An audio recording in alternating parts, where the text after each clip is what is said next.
You may have heard that this guy named Percival Everett wrote a retelling of the adventures of Huckleberry Finn from Jim's perspective. Anybody hear about that book?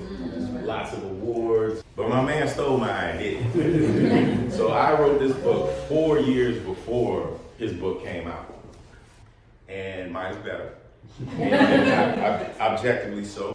In Percival Everett's imagination, James's intelligence is rooted in being a reader, speaking the King's English in secret, and imagine debates with Locke, Rousseau, and all the European philosophers. Percival Everett's Jim's humanity is dependent upon whiteness, in talking white in a colloquial way, thinking white in a philosophical way. For me, Jim's brilliance is his blackness in the way that it manifests once it is free in mind. And one of the core parts of that freedom is his love for his wife, Sadie. One of the key problems I have with Everett's work is Sadie's not a real person. She's just a reason for Jim to try to get free. Everett doesn't even take the time to describe Sadie. And this is how I describe her. Soon, Jim began to dwell on his wife, Sadie, a woman who had dug in him a garden. She had shucked the thick hide of his heart, had oiled the rust of the tin can it had been. Oh, I should say, I'm sorry, I'm gonna interrupt myself. The whole book rhymes.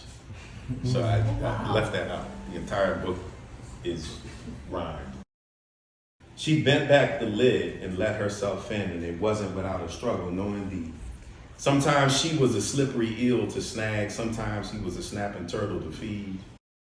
Her skin was molasses, dark enough to reflect the light, white teeth so white she looked like she sucked the cloud all night. Her cheeks were set high under deep onyx eyes that shined and smoldered.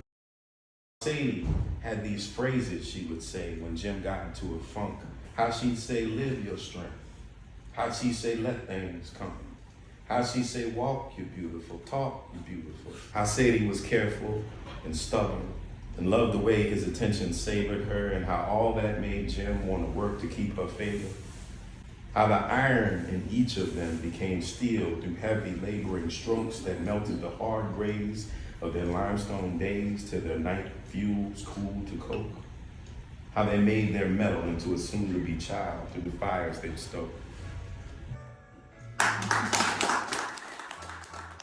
It's not, you can't copyright ideas.